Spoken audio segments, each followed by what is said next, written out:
लिया था एक्सक्रीशन में। एक्सक्रीशन का जो आपका प्रोसेस था हमारा लाइफ प्रोसेस का लास्ट प्रोसेस है। और हमने कल क्या पढ़ लिया था एक्सक्रीटरी सिस्टम के बारे में, मैंने आपको डिटेल बता दिया था। अब मेरी बात सुनो, हमने क्या करा था एक्सक्रीटरी सिस्टम डन कर लिया था। मैंने कल आपको एक्सक्रीशन क्या होता है वो उसका थोड़ा सा जस्ट एक आइडिया दे दिया था, पर एक्चुअल में आज मैंने इसकी करेक्ट डेफिनेशन लिख दिया। एक्सक्रीशन और इजेशन हम साइमल्टेनियसली कभी भी बोल देते हैं, पर क्या आपको इसके बीच का डिफरेंस पता है? कोई बताएगा इसके बीच का डिफरेंस? तो एक्सक्रीशन और इजेशन में जो मेन डिफरेंस है, यहाँ पे किसी को पता है उसमें क्या मेन डिफरेंस है? बोलो अगर किसी को पता है तो। देखो दीदी मैं बता रहा हूँ। हाँ बोलो। तो इजेशन में ना हाँ सॉलिड पार्टिकल है और एक्सक्रीशन में लिक्विड पार्टिकल जैसे यूरिया। ठीक, तो ये एक ब्रॉड वे में एक सही डिफरेंस था एक्सक्रीशन में और इजेशन में। पर उससे पहले समझते हैं एक्सक्रीशन क्या होता है, मैं समझाऊंगी अभी इनके बीच में जो मेजर डिफरेंस है वो बताऊंगी। उससे पहले समझते हैं एक्सक्रीशन क्या होता है। तो एक्सक्रीशन एक ऐसा प्रोसेस है जिसमें हम रिमूव करते हैं वेस्ट को या वेस्ट मटेरियल को, किसकी फॉर्म में? अमोनिया की फॉर्म में, यूरिया की फॉर्म में और यूरिक एसिड की फॉर्म में। और जो पर्सन या जो भी ऑर्गेनिज्म जो निकालता है उसके अकॉर्डिंग हम उसे वो नाम दे देते हैं। आप वहाँ देख सकते हो, जो ऑर्गेनिज्म अमोनिया निकालता है उसे हम एमोनियोटेरिक बोल देते हैं, जो यूरिया निकालता है तो उसे यूरियोटेरिक बोल देते हैं। हम क्या निकालते हैं एज अ वेस्ट? यूरिया निकालते हैं, इसीलिए हम क्या हो जाएंगे? यूरियोटेरिक हो जाएंगे। कुछ ऑर्गेनिज्म यूरिक एसिड निकालते हैं तो वो कौन से ऑर्गेनिज्म हो जाएंगे? यूरिकोटेरिक हो जाएंगे। वो हटाओ, पहले हमने डेफिनेशन देख लिया। एक्सक्रीशन क्या होता है? ये एक ऐसा प्रोसेस है जिसमें हम वेस्ट का रिमूवल कर रहे हैं, कौन सी फॉर्म में? यूरिया, यूरिक एसिड या फिर अमोनिया की फॉर्म में कर रहे हैं। अब उससे पहले इस ऑर्गेनिज्म पे किस बेसिस पे बांटा गया है उससे भी पहले हमें समझना है डिफरेंस बिटवीन, जो मेजर डिफरेंस है एक्सक्रीशन और इजेशन के बीच।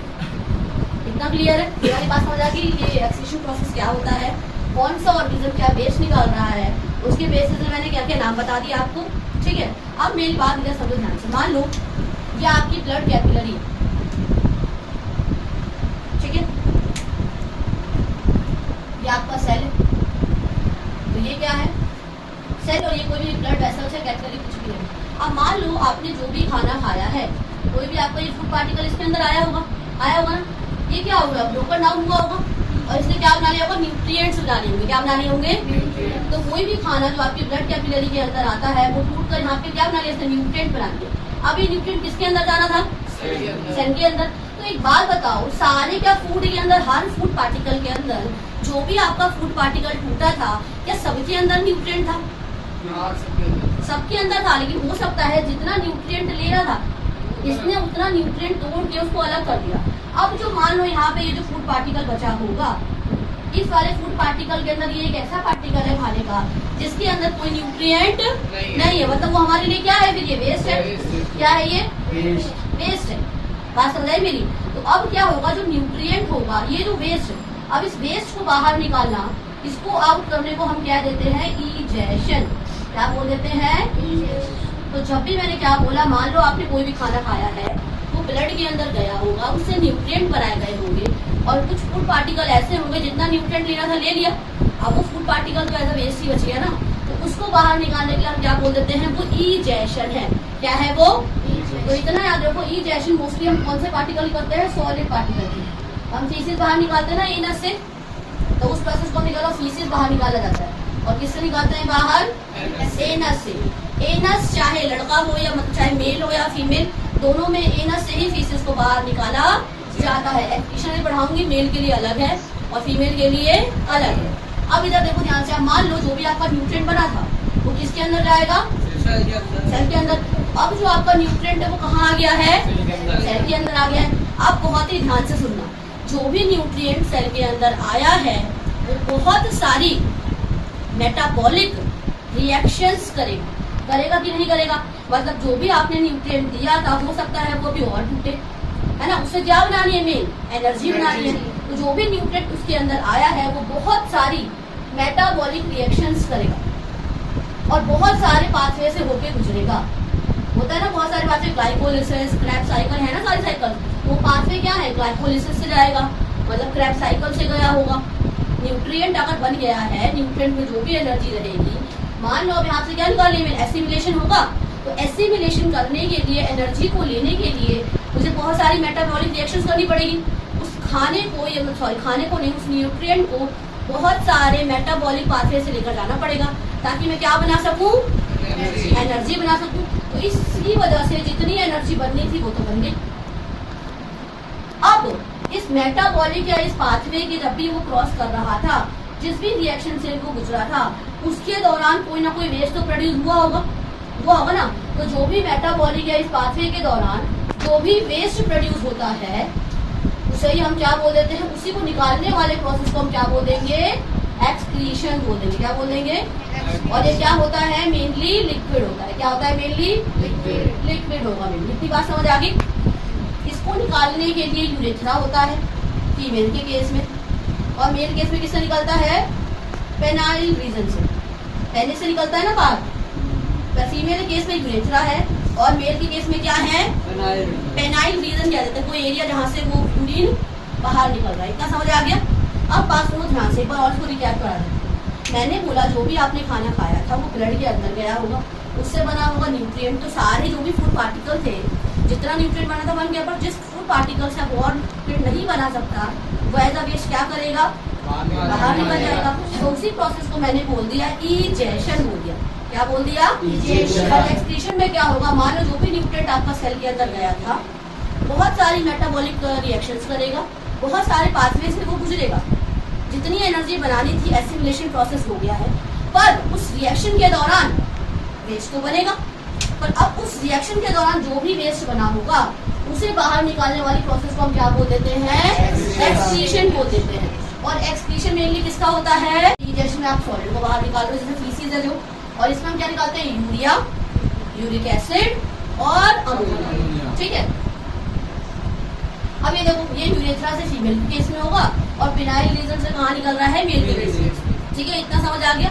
अब समझो मैंने क्या बोला था, कौन सा ऑर्गेनिज्म क्या निकाल रहा है, कौन सी चीजें एक्सक्रीट कर रहा है, उसके बेसिस पे मैंने उसे क्या दे दिए, कुछ नाम दे दिए। अगर कोई ऑर्गेनिज्म अमोनिया निकाल रहा है तो उसे हम क्या बोल देंगे, एमोनोटैलिक। अगर कोई ऑर्गेनिज्म यूरिया निकाल रहा है एज अ वेस्ट तो उसे हम क्या बोल देंगे, यूरियोटैलिक। अगर तो जो ऑर्गेनिज्म यूरिक एसिड निकालते हैं हम क्या बोल देते हैं, यूरिकोटैलिक बोल देते हैं। जो अमोनिया निकालेंगे एमोनोटॉलिक, यूरिया निकालेंगे तो यूरियोटॉलिक, और अगर आपका वो यूरिक एसिड निकाले तो हम क्या बोल देंगे, यूरिकोटैलिक बोल देंगे। ठीक है। अब इनके एग्जांपल देखते हैं कि कौन कौन निकालता है। सबसे पहले हमारा जो ये अमोनिया निकालने वाले जो ऑर्गेनिज्म है वो कौन है, एम्फीबियन। कौन है, एम्फीबिया या एम्फीबियंस कह देते हैं। एम्फीबियंस कौन होते हैं वैसे, जो पानी और उसपे जो रहते हैं। हाँ, पानी और उसमें कहाँ, पानी और लैंड। एम्फीबिया या एम्फीबियंस वो ऑर्गेनिज्म होते हैं जो पानी में भी रहते हैं और कहाँ रहते हैं, लैंड में भी रहते हैं। बोनीफिशेस, सपोजली फिशेस तो सुना था, बोनीफिशेस क्या है, देखो कुछ ऐसी फिशेस होती है जिसमें वर्टिब्रेट कॉलम होता है, तो उन्हें बोनी, जिसमें बोन्स पाई जाती है। कुछ ऐसी फिशेस होती है जिसमें बोन्स नहीं पाई जाती है ना, तो जिनमें बोन्स पाई जाएंगी उन्हें हम बोल देंगे अमोनोटैलिक बोल देंगे। ठीक है। कुछ एक्वेटिक इंसेक्ट्स भी होते हैं, कुछ ऐसे इंसेक्ट होते हैं जो सिर्फ और सिर्फ लैंड पे रहते हैं, और कुछ ऐसे इंसेक्ट होते हैं जो सिर्फ और सिर्फ कहाँ रहते हैं, पानी के अंदर। एक ऐसा क्लास ऑफर आता है जो पानी के अंदर भी रहता है, अगर होता वो इंसेक्ट ही है। ठीक है। और वो थोड़ा सा हल्का सा ब्राउनिश मतलब ऐसे में रहता है, तो उसे क्या बोल देंगे, एक्वेटिक इंसेक्ट है। इंसेक्ट और कहाँ रह रहा है, पानी के अंदर, तो वो एज अ वेस्ट क्या निकालेगा, अमोनिया निकालेगा। और हमारे केस में क्या है, मैमल्स, मैमल्स कौन होते हैं जो अपने जैसे यंग वंस को जन्म देते हैं। ठीक है। मराइन फिशेस, अब मरीन फिशेस क्या, मछली की प्रजाति, समुद्र में जो मछली होती है। हाँ, तो ऐसी फिशेज जो सॉल्टी वाटर में पाई जाती हैं उसे हम कौन सी फिशेज बोल देते हैं, मैरीन फिशेज बोल देते हैं। लैंड एम्फीबियंस, अब जो सिर्फ लैंड पे रह, जो देखो अब ना एम्फीबियंस तो है और मोस्टली कहाँ सर्वाइव, मतलब मोस्टली कहाँ पे रह रहा है, वो लैंड पे, इसीलिए हम उसे क्या बोल देते हैं, लैंड एम्फीबियंस। अलग नहीं है, अभी भी एम्फीबियंस, बट वो अपना मोस्ट ऑफ द टाइम कहाँ स्पेंड कर रहा है, लैंड पे कर रहा है, इसलिए उसे हम क्या बोल देते हैं, लैंड एम्फीबियंस बोल देते हैं। यूरिक एसिड कौन निकालता है, रेप्टाइल्स जो देखते हैं जैसे स्नेक वगैरह। बर्ड्स, अब पता है बर्ड्स जमीन पर तो रहती नहीं, ज्यादा क्या करती है, उड़ती रहती है, तो उनको क्या कर देंगे, मतलब मोस्टली एयर ही वाले, और ये जमीन से रेप्टाइल स्नेक्स हो गया, लैंड स्नेक्स। कुछ स्नेक्स ऐसे होते हैं जो पानी में रहते हैं, जैसे घोंगा या ऐसा कुछ बोलते हैं हिंदी में। ठीक है। अब एक लैंड स्नेक्स है, आपने देखा होगा जब वो चलता है ना तो बहुत चिपचिपा सा छोड़कर चला जाता है, और क्या है, इंसेक्ट है। यहाँ पे लैंड से, यहाँ पे क्या मैंने एक्वेटिक इंसेक्ट नहीं बोला, सिर्फ इंसेक्ट बोला है। तो आपको जितने भी इंसेक्ट दिखते हैं ना, मक्खी, ये सब क्या है, ये सारे इंसेक्ट है ना। और बड़ी वो आर्थ्रोपोडा उसके अंदर आता है, क्लास के अंदर आता है। और पूरी इसके अंदर क्या है, ये तुम्हारा इंसेक्ट है। तो क्या ये एग्जांपल्स क्लियर है? ये रटना है, वैसे भी कुछ नहीं करना है, इतना क्लियर है। अब मेन बात ध्यान से सुनो, उस फेनोमेनन को क्या बोलेंगे? अब कुछ नहीं, फेनोमेनन का नाम है एमोनोटेलिज्म, यूरियोटेलिज्म और यूरिकोटेलिज्म। मतलब कहते हैं ना कि एक प्रोसेस या फेनोमेनन, उसे क्या बोलेंगे, उस प्रक्रिया को क्या बोल देंगे, जिसमें मतलब या कोई प्रोसेस को आप ऐसा क्या बोल दोगे जिसमें कोई ऑर्गेनिज्म अमोनिया निकाल रहा है, तो एमोनोटेलिज्म हो जाएगा। जिसमें यूरिया निकाल रहा है, यूरियोटेलिज्म हो जाएगा। जिसमें यूरिक एसिड निकाल रहा है, इसमें यूरिकोटेलिज्म हो जाएगा। अब इधर सुनो ध्यान से, इसमें ना एक बात बताओ, अमोनिया ना सबसे ज्यादा टॉक्सिक होता है, सबसे ज्यादा टॉक्सिक होता है अमोनिया। तो किसी की भी टॉक्सिक चीजों को निकालने के लिए, तो जितना ज्यादा टॉक्सिक रहेगा उसे निकालने के लिए उतना ही ज्यादा पानी चाहिए होगा। तभी तो आप एक चीज गौर करो ना, जो भी अमोनिया वाले हैं सारे ये एम्फीबियंस है, मतलब मोस्टली पानी में रहने वाले ही एक्वेटिक एनिमल्स है, क्योंकि इन्हें निकालने के लिए क्या चाहिए, पानी चाहिए। जो भी अमोनिया एज अ वेस्ट निकाल रहा होगा उसे रिमूवल के लिए क्या चाहिए, सबसे ज्यादा पानी चाहिए। और अमोनिया कैसा रहेगा नेचर में, बहुत ही ज्यादा टॉक्सिक है। अब यूरिया पे आ जाओ, हमारा ये मॉडरेट टॉक्सिक है, ज्यादा टॉक्सिक नहीं है, ना कम है ना ज्यादा है, बिल्कुल बीच में मीडियम है, ठीक है। और हमें पानी की रिक्वायरमेंट कैसी रहेगी, मॉडरेट रहेगी, ना ज्यादा ना बिल्कुल ही कम रहेगी। अब समझो, पता है ऐसा नहीं कि हमें अमोनिया नहीं बनता, हमें भी एज अ वेस्ट पहले अमोनिया ही बनता है। पर हमारे लिवर के अंदर एक साइकिल चलती है जिसका नाम है यूरिक यूरिया साइकिल। क्या बोल देते हैं उसे हम, यूरिक यूरिया उस यूरिया साइकिल के और भी नाम है, क्रेब्स हैंसलेट साइकिल, और उसका अनदर नेम क्या कह दोगे आप, एक और फिलहाल तो दो ही नाम पे स्टक रहो। पहला नाम मैंने क्या बोला, यूरिया साइकिल हो गया। देखिए अमोनिया हमारे अंदर से बनता है, लेकिन पानी हमारे पास ज्यादा नहीं होने की वजह से हम डायरेक्ट अमोनिया नहीं निकाल सकते। तो हम क्या करते हैं, उस अमोनिया को हम कन्वर्ट करते हैं किसमें, यूरिया के अंदर। किसमें कन्वर्ट करते हैं, और ये काम मेरा कहाँ पे हो रहा है, लिवर के अंदर हो रहा है। कहाँ हो रहा है, कौन से साइकिल के द्वारा हो रही है, यूरिया साइकिल। जिसका दूसरा नाम क्या है मेरा, क्रैब हैंसलेट साइकिल। ये साइंटिस्ट के नाम पे रखा गया था। वो क्रैब साइकिल भी थी जो एनर्जी बनाने के लिए काम आती थी, वो न्यूट्रिशन वाले में रोल है बेटा। पर इसमें ना किसी एक साइंटिस्ट ने हैंसलेट नाम की साइकिल ने देखा, साइकिल बिल्कुल क्रैब साइकिल जैसी ही चल रही है, पर ये लिवर के अंदर हो रही है वेस्ट निकालने के लिए, न्यूट्रिशन एनर्जी बनाने के लिए नहीं हो रही। क्या करने के लिए हो रही है, वेस्ट बनाने के लिए। क्रैब साइकिल जैसी ही है, पर डिस्कवर करने वाले साइंटिस्ट का नाम क्या था, हैंसलेट था। क्या नाम था, हैंसलेट। तो हमने इस पूरी साइकिल के दो नाम दे दिए, एक तो बोल दिया यूरिया साइकिल और दूसरा मैंने क्या बोल दिया इसका, हैंसलेट साइकिल। तो इतना समझ आ गया, इसमें डिफरेंस क्लियर हो गए। अभी इसके बाद हम पढ़ेंगे कि जो यूरिया साइकिल चलती है हमारे अंदर, एक और चीज, हमारे अंदर यूरिया बनता तो लिवर के अंदर है, लेकिन इसे निकालता कौन है, हमारी किडनी रिलीज कराती है। पता है ना, किडनी में बनी किडनी कैसे कैसे एक्सक्रीट आउट करती है, कैसे फिल्टर करेगी काम किसी को। तो यूरिया हमारे अंदर अमोनिया से यूरिया बना है by the cycle of urea cycle और क्रेब्स हैंसलेट साइकिल। यूरिया को बनाता तो लिवर है, बट एक्सक्रीट आउट कौन करता है बेटा, किडनी करती है। इतनी बातें क्लियर, कैसे कैसे एक्सक्रीशन इजेशन में डिफरेंस क्लियर, अच्छे से एकदम पूरा टॉपिक तो क्लियर होगा। अब एक और बात समझो, आपके अंदर जो अमोनिया था ना, अमोनिया हमारे बॉडी के अंदर ज्यादा देर तक नहीं रह सकता। ये वाली बात फिक्स करो, जैसे ही अमोनिया बनेगा वैसे उसे यूरिया साइकिल के पास, मतलब यूरिया साइकिल के थ्रू यूरिया बनाना पड़ेगा। जितना यूरिया बन गया ठीक है, लेकिन हमारे बॉडी के अंदर जो भी अमोनिया रहता है उसे यूरिया कन्वर्ट हो गया ठीक है, लेकिन अगर वो नहीं होता तो by the body surfaces diffusion process के द्वारा उसे निकाल दिया जाता है। अगर हमारे बॉडी के अंदर अमोनिया से यूरिया जितना बनना था बन गया और कुछ भी अमोनिया रह गया है, तो ये नहीं इंतजार करते कि लीवर के पास जाएगा तब होगा। लीवर के पास जा रहा है ठीक है, लेकिन तुरंत की तुरंत हम क्या करते हैं, बॉडी सरफेसेस से by the process of diffusion उसे वहीं की वहीं क्या कर देते हैं, निकाल देते हैं। अच्छा एक सवाल पूछूं, क्या हमारे सलाइवा के अंदर भी यूरिया होता है क्या? दीदी होता ही होता है, ठीक है, वेस्ट है। तो हमारे सलाइवा के अंदर भी बहुत ही कम अमाउंट में यूरिया पाया जाता है, पर पाया जाता है। बात समझ आ गई। एक और चीज सुन लो, हमारे अगर जो यूरिन है, जो भी हम यूरिन निकालते हैं उसमें एज अ वेस्ट यूरिन के अंदर ना आपको सारी चीजें यूरिया मिलेगी। उसके अलावा अगर कुछ भी निकल गया, WBC निकल रहा है, RBC निकल रहा है, कुछ भी निकल रहा है, तो इसका मतलब आपको कोई ना कोई बीमारी हो रही है। ना ब्लड के ड्रॉपलेट्स निकलने चाहिए, ना WBC निकलना चाहिए। अभी मैं आगे पढ़ाऊंगी तो आपको इसके पीछे का रीजन भी समझ आ जाएगा। मैंने क्या बोला, हमारे यूरिया के अंदर एक हिप्यूरिक एसिड भी निकलता है। हमारे यूरिन के अंदर एक as a waste uric acid भी निकलता है, ये भी एज अ वेस्ट ही निकलेगा। ये निकल जाए ठीक है, लेकिन इसके अलावा कुछ और चीजें नहीं निकलनी चाहिए। वाटर तो ऑलरेडी है ही, क्रिएटिनिन भी निकलता है। मतलब क्रिएटिनिन बस एक तरीके का प्रोटीन, मतलब क्रिएटिनिन बस एज अ वेस्ट, ऐसा समझो। आपको देखिए क्रिएटिनिन बना कैसे, प्रोटीन से अमाइनो एसिड बना था।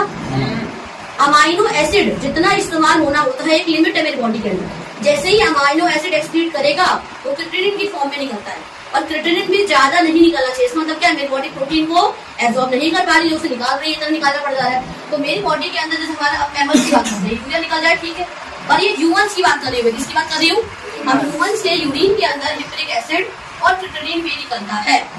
और इसके अलावा अगर आरबीसी आ जाए, डब्ल्यूबीसी मिल जाए, फर्स्ट सेल्स कुछ भी मिल जाए, इट मीन्स कोई ना कोई क्या हो रही है, हमें अंदर कोई ना कोई इन्फेक्शन है, या कोई ना कोई क्या है, कोई ना कोई डिजीज हो रही है। तो हमारे अमोनिया को तुरंत निकालना जरूरी है। और अगर हमारी बॉडी के अंदर अमोनिया का वेट नहीं करेंगे कि यूरिया में कब कन्वर्ट हो रहा है, साथ ही बॉडी सरफेसेस से निकालते रहते हैं। द प्रोसेस ऑफ फ्यूजन, इतना क्लियर है।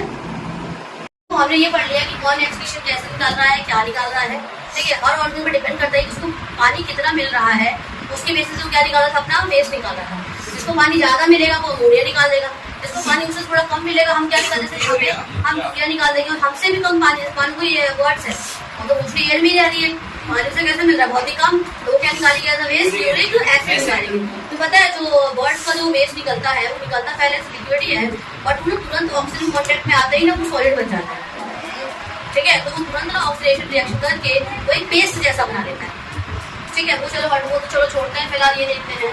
मैंने बोला कि जो एक्वेटिक थे वो मोस्टली अमोनिया निकाल रहे थे, पर जो आपका मोड ऑफ एक्सक्रीशन है वो चेंज भी हो सकता है, डिपेंड करता है कि वो ऑर्गेनिज्म कहाँ पर है, पर सबके लिए ऐसा नहीं है, तो सिर्फ और सिर्फ किसी किसी के लिए है, जो मैं बता देती हूँ।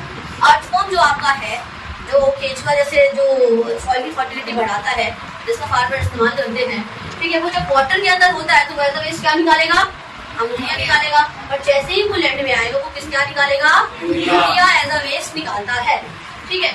अच्छा एक और चीज, जो भी ये वेस्ट निकल रहा है ना, ये सारे नाइट्रोजनस वेस्ट है, क्योंकि नाइट्रोजन पर अमोनिया का फॉर्मूला NH3 या NH4 क्या, हाँ NH3। तो अमोनिया में क्या है, N है, तो उसको बोलते हैं नाइट्रोजनस वेस्ट। यूरिया का फॉर्मूला भी उसमें N आता है, नाइट्रोजन कहीं ना कहीं आता है। ऐसे वेस्ट जिसमें नाइट्रोजन पाए जाते हैं उसे हम कैसा वेस्ट बोल देते हैं, नाइट्रोजनस वेस्ट। तो आपका यूरिया है, अमोनिया है या यूरिक एसिड है, ये सारे आपके कैसे वेस्ट हैं, नाइट्रोजनस वेस्ट है, ठीक है। तो अब अर्थवॉर्म का फ्रॉग का देखो, फ्रॉग ना जब टेडपोल होता है, जब वो बेबी होता है, जब बेबी फ्रॉग होता है, मतलब वो डेवलप नहीं कराया, ऐसे फिश जैसा लगता है देखने में, तो उस समय वो क्या निकालता है, पानी में रह रहा होगा तो क्या निकालेगा, अमोनिया निकालेगा। लेकिन जैसे ही वो एडल्ट हो जाता है वो एज अ वेस्ट क्या निकालता है, यूरिया निकालता है, ठीक है। तो मैंने ये जो बातें बोली थी, mode of excretion can be changed, मैंने आपको उसके 2 एग्जांपल देखा, तो यही करते हैं।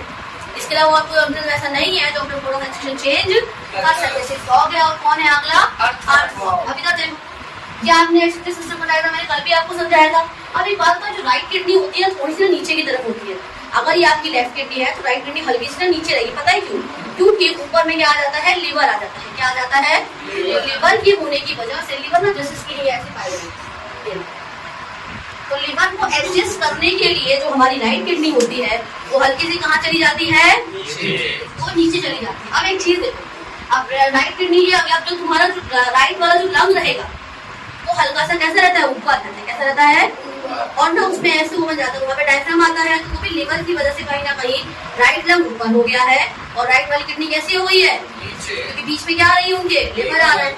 आपके जितने भी सिस्टम है ना, excretory system, digestive system, respiratory system, ये सारे मेरे सिस्टम ना साथ ही में है, बस मैंने पढ़ाया अलग अलग। आप इमेजिन करो तीनों के चारों के सिस्टम मेरे एक ही साथ लगे पड़े मिलेंगे, ठीक है। मैं आपको वीडियो देख के ना समझा दूँ 3D एनिमेशन।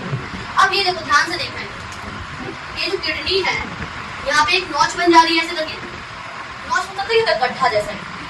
यहाँ पे भी देखो नॉच है, देखा जाता है ध्यान से, है ना, ये नॉच सी शेप की। तो जो नॉच को बोलते हैं गड्ढा, क्या बोल देते हैं नॉच को, गड्ढा या धसाव टाइप अंदर में है। तो उस नॉच की ना 2 नाम है, हाइलम या हाइलस। क्या नाम है, first one is hilum and the second one is hilus. The notch which is present in the kidney adjacent the artery or arteriole. This notch और गड्ढा, जो भी गड्ढा है, ये अंदर का धसाव है, इसको हाइलम और द Hilum। क्या इतनी बातें मेरी क्लियर है? तो मैंने अभी आपको बोला कि right kidney is slightly lower than the left kidney to adjust the liver and the right lung is slightly above than the left lung to accommodate और एडजस्ट, भी क्या करने के लिए, लिवर को एडजस्ट करने के लिए। इतनी बातें क्लियर है, ये 1 टाइप क्वेश्चन बन सकता है। ठीक है, रॉज को मैंने क्या बोल दिया, हाइलम और एक किडनी के अंदर वन, देखो बुक्स ना बहुत सारे डाटा देती है, बहुत सारी बुक्स बोलेगी 1.2 है, बहुत सारी बुक बोलेगी 1.5 से 1.7 है, पर जो हमारी एनसीईआरटी प्रेफर करती है वो कहती है 1 मिलियन नेफ्रॉन है। मैंने आपको इससे पहले बताया था 1.5 से 1.7 है, गलत नहीं है 1 मिलियन, लेकिन अगर एनसीईआरटी कहती है तो एनसीईआरटी हमारी क्या है, बाइबल मान लो, भगवत गीता वाली बुक मान लो, कहते हैं कि उसको मानते हैं, फॉलो करते हैं, तो एनसीईआरटी इज द बाइबल और यह भगवत गीता जिस भी बुक को आप मानते हो, जिस बुक से रहते हैं, तो एनसीईआरटी अगर 1 मिलियन कहती है ना, तो हम किसे प्रेफर करेंगे, फिर इसको ही करेंगे। ठीक है, तो पर किडनी के अंदर 1 मिलियन नेफ्रॉन पाए जाते हैं, अप्रॉक्स पाए जाते हैं, वो भी घुमा कैसे कि अप्रॉक्स कह देती है, ये नहीं देखिए बिल्कुल इतना ही पाया जाएगा, क्या कि अप्रॉक्स इतना पाया जाएगा।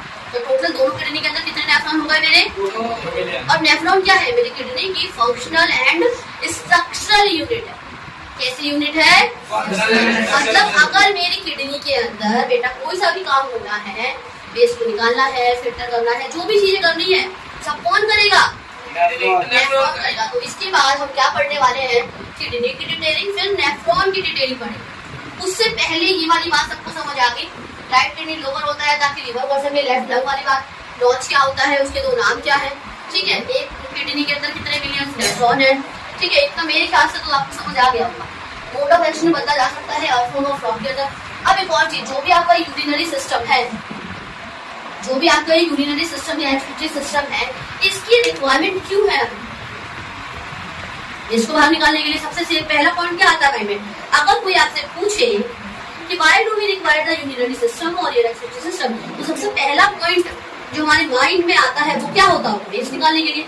सीधी सी बात है ना, कैसा वेस्ट निकालेंगे, नाइट्रोजीनस वेस्ट निकालने के, मैंने अभी आपको बताया। तो पहला पॉइंट आप क्या करेंगे, आप कुछ भी नहीं पता तो पहला पॉइंट आपके दिमाग में वैसे ही आ जाएगा, नाइट्रोजीनस वेस्ट को निकालने के लिए। अब मैंने अपने एक वर्ड लिखा है, होमियोस्टेसिस। क्या लिखा है मैंने, आपको बहुत सारे वर्ड लिखे, हीमो, हेमियो, पर मैंने यहाँ लिखा है होमियोस्टेसिस। स्टेसिस का मतलब होता है मेंटेन करना। स्टेसिस मतलब क्या होता है बायोलॉजी में आपके, मेंटेन करना। किसको मेंटेन करेंगे, ब्लड के अंदर के, जो भी आपकी बॉडी के ब्लड के अंदर का जो एनवायरमेंट है उसे मेंटेन करने के लिए हम बोलते हैं होमियोस्टेसिस करना। ओके दीदी, कैसे समझ नहीं आया तो समझो मेरी बात ध्यान से। होमियोस्टेसिस का मतलब होता है जितना टेम्परेचर या किसी भी चीज का कंसंट्रेशन, मेनली तो टेम्परेचर से रिलेटेड, मान लो ब्लड का टेम्परेचर इतना होना चाहिए। कभी कभी हमें ठंड लगती है, मतलब मेरे अंदर की जो कॉन्स्टेंट टेम्परेचर है ना अंदर का, वो बिगड़ चुका है। 37 डिग्री सेल्सियस रहना चाहिए ना, से 42 तक रहना चाहिए, पर उससे बढ़ चुका है इसका। इट मीन्स मेरे अंदर का टेम्परेचर क्या है, अनबैलेंस हो गया। तो यही समझो कि जो हमारे ब्लड के अंदर का जो टेम्परेचर मेंटेन करके रखता है वो कौन करता है, मेरा यूरिनरी एक्सक्रीटरी सिस्टम करता है। एक्सक्रीटरी सिस्टम पूरा नहीं कहते थे, यूरिनरी सिस्टम बोला, जहाँ पे यूरिन बन रहा है मेरे, तो किडनी है ना, यूरेटर आ गई, ये आ गई, सब कलेक्टिवली है, तो आप यूरिनरी सिस्टम बोल दो या एक्सक्रीटरी सिस्टम बोल दो, बात है। ठीक है, अगला देखो, कांस्टेंट इंटरनल एनवायरनमेंट, अंदर का जो भी एनवायरनमेंट है ब्लड का उसको मेंटेन करना है। अगला देखो, क्लीनिंग द ब्लड, ब्लड को क्या करना है, क्लीन करना है। मान लो आपके ब्लड के अंदर, मैंने आपको लिम्फ पढ़ा दिया, मैंने मतलब ब्लड से काम की चीजें कहाँ जाएंगी, सेल के अंदर जाएगी, पर वेस्ट भी तो लिम्फ देता है ना, क्योंकि वहाँ आता है, सेल ने भी वेस्ट किसको दिया, लिम्फ को। ये आपका मान लो कोई कैपिलरी, ये आपका सेल है, बीच में क्या है, लिम्फ, तो वेस्ट यहाँ पे आएगा, वापस वो कहाँ जाएगा, वेस्ट सेल के अंदर तो जाएगा, ब्लड के अंदर तो जाएगा ना। अब उस ब्लड के अंदर से फालतू चीजों को हटाना है कि नहीं हटाना, तो वही तो एज अ वेस्ट निकालना है ना, वेस्ट निकालना है, काम की चीजों को एब्जॉर्ब भी कराना है। हो सकता है आपको गलती से वेस्ट निकल गया हो तो वापस क्या करना है, अंदर भी लेकर आना है। तो इसी के लिए मेरा पूरा यूरिनरी सिस्टम है, और ये अकेला काम पता है कौन करता है, सारे काम, चीजों को लेना भी है, एब्जॉर्ब भी कर, सब काम करेगा एक सिंगल नेफ्रॉन। कौन करेगा ये सारे काम, नेफ्रॉन करेगा, बाय 3 स्टेप्स में करेगा, यूरिन फॉर्मेशन, रीएब्जॉर्प्शन और ट्यूबुलर सिक्रीशन। पढ़ेंगे इसके बाद पढ़ेंगे, इतना समझ आ गया, यूरिन फॉर्मेशन इन सबको पढ़ने के बाद। ठीक है, अगला मैंने क्या लिखा है, ये समझा क्लीनिंग द ब्लड, जो भी मेटाबॉलिक वेस्ट है उसको क्या करना है, बाहर निकालना होगा, और ब्लड को क्या करेगा, साफ कर देगा। अगर देखो मैंने लिखा है elimination of nitrogen waste. I don't think कि किसी को इस वाले पॉइंट पे डाउट आने वाला है। एलिमिनेशन मतलब क्या होता है, निकाल देना, किसको निकाल देना? ऐसा वेस्ट जिसके अंदर नाइट्रोजन है, कौन कौन से थे? यूरिया, यूरिक एसिड, कोई भी है। क्योंकि सिर्फ तुम्हारी उसकी बात नहीं हो रही ना, ये हर ऑर्गेनिज्म के यूरिनरी सिस्टम की बात हो रही है। तो वो तो नाइट्रोजनस वेस्ट ही निकालेगा ना, हम निकाल रहे हैं यूरिया, कोई अमोनिया निकाल रहा होगा। तो एलिमिनेशन ऑफ नाइट्रोजनस वेस्ट। अगला पॉइंट देखो, आयनिक सॉल्युबल, ये कहां से आ गया? आयनिक मतलब क्या होता है? आयंस का जो भी कंसंट्रेशन है उसको बैलेंस करना। मेरे ब्लड के अंदर ना तो सोडियम ज्यादा होना चाहिए ना ही पोटेशियम। आपको एक फन फैक्ट बताऊं साइंस का, अगर ना हमारे इलेक्ट्रिसिटी सिस्टम इतना वेल डेवलप नहीं होता ना, तो जो हम एक केला भी खाते हैं ना, उससे हमारी डेथ हो सकती है, पर होती नहीं है। पता है क्यों? उस केले के अंदर बहुत सारा क्या है? पोटेशियम है। क्या है? उतना पोटेशियम खाने की वजह से हमारी डेथ हो सकती है, पर होती नहीं है। क्यों? क्योंकि हर वक्त मेरा इलेक्ट्रिसिटी सिस्टम का जो नेफ्रॉन है वेस्ट को क्या करता रह रहा है? फिल्टर कर रहा है, एलिमिनेट करा रहा है। अगर वो हर सेकंड वर्क नहीं करता, एक केला खाते ही हमारी क्या हो जाती? क्योंकि ब्लड के अंदर ना सोडियम और पोटेशियम का लेवल ज्यादा नहीं रहना चाहिए। तो आयनिक कंसंट्रेशन को क्या करेगा? ये बैलेंस करेगा। इतना समझ आ गया? आप जो भी चीजें खा रहे हो बिल्कुल बिना सोचे, बिना थिंक करे हम कुछ भी खा लेते हैं। अभी गोलगप्पे खा लिए, कुछ और खा लिया, कुछ और खा लिया, मम्मी ने चिल्लाया तो घर का खाना भी खा लिया। पर कभी सोचा इस पे क्या हाल होता है? वो जो भी हम इतनी सारी चीजें खाते हैं, ये हर वक्त काम कर रहा है। एक पल के लिए डाइजेशन हर वक्त नहीं हो रही, लेकिन वेस्ट निकालने वाला काम क्या हो रहा है? हर सेकंड, हर वक्त हो रहा है। डाइजेशन, हमने खाना खाया, 4 घंटे तक डाइजेशन चलेगी, काम की चीज तो बच गई, न्यूट्रिएंट मिल गया ना। अब जब खाना खाओगे तभी तो डाइजेशन प्रोसेस वापस स्टार्ट होगा। लेकिन वेस्ट निकालने वाला प्रोसेस 24 घंटे चलता रहता है, 24/7 चलता रहता है। इतनी बात समझ आ गई? जो मैंने आपको ये बात बताई कि केला खाने के साथ डेथ हो सकती थी पर नहीं होती है, वो समझ आ गया क्यों नहीं होती है? ठीक है, मेरी बात को आयनिक सॉल्यूट का मतलब है जो भी आयंस है, जैसे सोडियम और भी है, कैल्शियम भी है, मैग्नीशियम भी है, इनका हमारे ब्लड के अंदर लेवल ज्यादा नहीं होना चाहिए ना ही कम होना चाहिए। तो उनको बैलेंस कौन करता है? मेरा यूरिनरी सिस्टम। ठीक है, अगला पॉइंट देखो, एक्सेस वाटर, वाटर वाला सुन। ना तो ब्लड के अंदर पानी ज्यादा होना चाहिए ना ही उसके अंदर पानी कैसा होना चाहिए? कम होना चाहिए। इतने में देखो, जब भी ना हमारे इसके अंदर ब्लड रीअब्जॉर्ब नहीं होता, रीअब्जॉर्प्शन होनी चाहिए ब्लड की, लेकिन अगर नहीं होगी तो आपको क्या हो जाता है? डायरिया, लूज मोशंस होता है, जिसमें हमारी फीसेस वगैरह कैसे निकलती है? वो वाटर के साथ निकलती है। इसका मतलब मेरे नेफ्रॉन के अंदर या किडनी के अंदर वाटर की रीअब्जॉर्प्शन नहीं हो रही। इसीलिए तो हम फीसेस में सॉलिड नहीं निकाल रहे, क्या निकाल रहे हैं? पानी भी बहुत ज्यादा आ रहा है। तो उस समय समझो वाटर की रीअब्जॉर्प्शन नहीं हो रही, जिसकी वजह से कहीं ना कहीं किडनी तो अफेक्ट कर रही है। और बाबू जी आपने तो बोला था कि इजेक्शन, वो तो इजेक्शन का पार्ट है, पर एक बात बताओ कि पानी तो एब्जॉर्ब होना चाहिए, पानी बचा हुआ है बॉडी के अंदर, अगर एब्जॉर्ब नहीं हो रहा है तो कहीं ना कहीं तो निकलेगा। तो वो पानी क्या है? वेस्ट ही तो है। अब वो निकलता है आपकी इजेक्शन वाले पार्ट के लिए।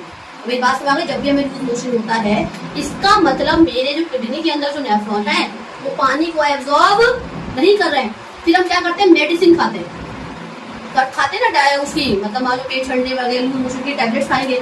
ठीक है, ऑफ्लॉक्स ओजेड नाम की एक टैबलेट आती है, वो खा लेते हैं। वो खाया, अब क्या होगा? मेरे ना जो फीसिस ना बिल्कुल ठीक हो रही है, अब पानी कंसंट्रेशन ज्यादा नहीं निकला। इसका मतलब क्या हुआ? उसने जाके मेरे नेफ्रॉन में एक पार्ट होता है डीसीटी, उस पे जाके उस दवाई ने एक्ट किया होगा कि पानी के एब्जॉर्प्शन को क्या कर दो? बढ़ा दो। अभी पढ़ाऊंगी कि वो जो पार्ट है ना, वो उसे पता है कभी कभी काम करता है, मन का बॉडी से। जब उसे काम करना होगा हमेशा पानी को एब्जॉर्ब नहीं करेगा, लेकिन डीसीटी और एक पीसीटी नाम का आता है, पीसीटी तो हमेशा कराता रहता है। मतलब उसको मैंडेटरी है कि वो करेगा ही करेगा, और कहीं ना कहीं इसमें दिक्कत आ गई, वो एब्जॉर्ब नहीं कर रहा, तो अब कौन करेगा? डीसीटी करेगा। तो डीसीटी पे वो टैबलेट एक्ट करती है, जो मैंने ऑफ्लॉक्स खाई थी। अब वो कहेगा पानी के एब्जॉर्प्शन क्या कर देगा? वो बढ़ा देगा। तो अब वो पानी के एब्जॉर्प्शन बढ़ाएगा और मेरी फीसेस जो मैं कुछ छोड़ थे वो मेरे क्या हो जाएंगे? ठीक हो जाएंगे। देखो हर चीज का एक दूसरे से लिंक है।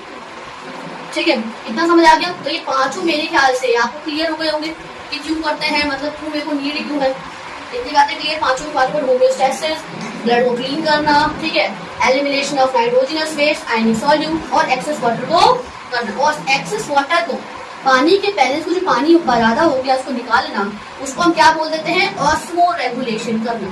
क्या टर्म दे देते हैं हम उसे?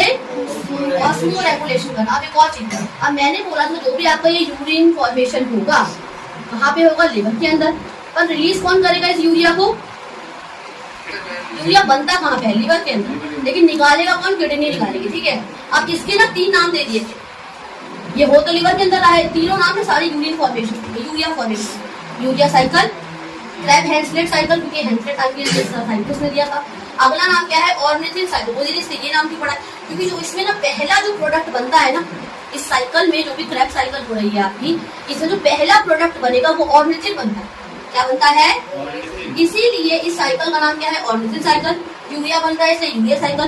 क्रैब वाले बंदे ने क्रैब ने दिया था, लेकिन हैंसलेट ने ये देखा कि लिवर के अंदर भी होता है, इसलिए उन्होंने क्या नाम दे दिया, urea cycle, Krebs Henseleit cycle. और तीसरा नाम क्या है इसका, ऑर्निथिन साइकिल। क्या नाम है, ऑर्निथिन साइकिल नाम है। ठीक है, तो ये सारी चीजें क्लियर हो गई अच्छे से। एक किडनी के अंदर कितने नेफ्रॉन होते हैं, 1 मिलियन। 1 मिलियन नेफ्रॉन होते हैं।